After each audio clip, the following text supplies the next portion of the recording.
Hello বন্ধুরা, তোমরা সবাই কেমন আছো? আমার চ্যানেলে তোমাদের অনেক অনেক স্বাগত। আজকে আমি আবারও চলে এসেছি তোমাদের সঙ্গে একটি নতুন রেসিপি শেয়ার করতে। আজ আমি তোমাদের সঙ্গে শেয়ার করব মটন কারি রেসিপি। তো চলো তাহলে রান্নাটা শুরু করা যাক।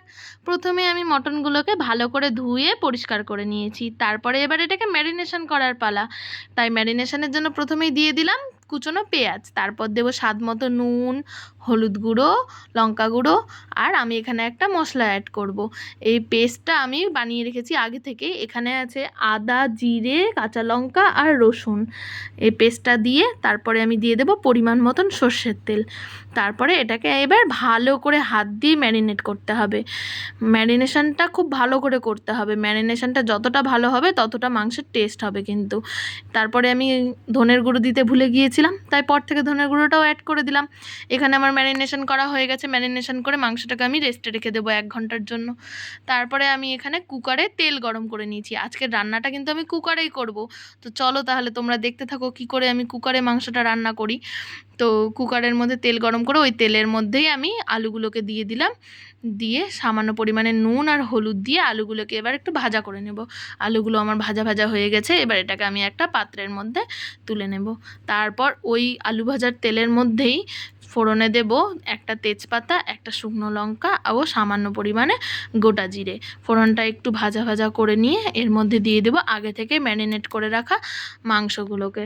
ম্যারিনেট করা মাংসগুলো দিয়ে এবার এটাকে আমি ভালো করে নেড়ে নেব। নেড়ে নেড়ে ভালো করে কষতে হবে কিন্তু মাংসটা। এর মধ্যে কিন্তু দেখো মাংস থেকে কতটা পরিমাণে জল বেরিয়েছে।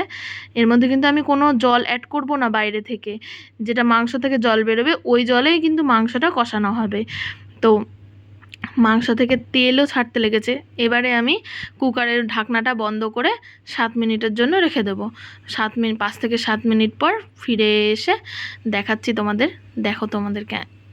দেখো এখান থেকে কিন্তু অনেক জলও রিলিজ হয়েছে, আবার তেলও রিলিজ হয়েছে। তো মাংসটাকে আবারও নেড়ে নিতে হবে। বারে বারে নেড়ে নেড়ে মাংসটা কষতে হবে যেন নিচে লেগে না যায়। তারপরে আমি এখানে মিট মশলা দিয়ে দিলাম। এখানে আমি সানরাইজের মিট মশলা ব্যবহার করেছি। মিট মশলাটা দিয়ে ভালো করে মাংসের সঙ্গে মশলাটা মিশিয়ে নিতে হবে আর মাংসটাকে কষতে হবে। মাংসগুলো এখানে আমার কষা কষা হয়ে গেছে, রঙটা দেখে তোমরা বুঝতেই পারছো। তারপরে এর মধ্যে আমি দিয়ে দিলাম আগে থেকে ধুয়ে রাখা চর্বিগুলো পরে দিয়েছি, কারণ আগে থেকে যদি চর্বিগুলো দিতাম তাহলে চর্বিগুলো সব গলে যেত। তাই পর থেকে দিলে চর্বিগুলো গলবে না।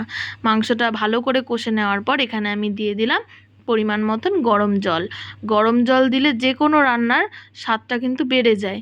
এখানে তোমরা চাইলে রুম টেম্পারেচারে রাখা জলও দিতে পারো। তো গরম জল দিলে স্বাদটা ভালো হয় এটাই। তারপরে আমি এখানে দিয়ে দিলাম আগে থেকে ভেজে রাখা আলুগুলো দিয়ে ভালো করে মাংসের সঙ্গে মিশিয়ে নিতে হবে।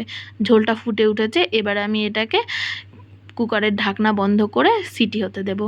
4টা সিটি আমি দিয়েছি। 4টা সিটি দেওয়ার পর দেখো ঢাকনা খুলে এখানে কিন্তু সমস্তটা ভালো করে সেদ্ধ হয়ে গেছে আর মটন কারিটা কিন্তু রেডি হয়ে গেছে। এবার নামানোর আগে শেষে আমি দিয়ে দিলাম গরম মশলার গুঁড়ো ছড়িয়ে। এখানে আমি এবার রেডি হয়ে গেল আমার মটন কারি রেসিপি। তো তোমরাই দেখে বলো কেমন হয়েছে। অবশ্যই কিন্তু তোমরা ট্রাই করবে আর জানাবে আমাকে কমেন্টে কেমন লেগেছে। তো আমার ভিডিওটা দেখার জন্য তোমাদের অনেক অনেক ধন্যবাদ।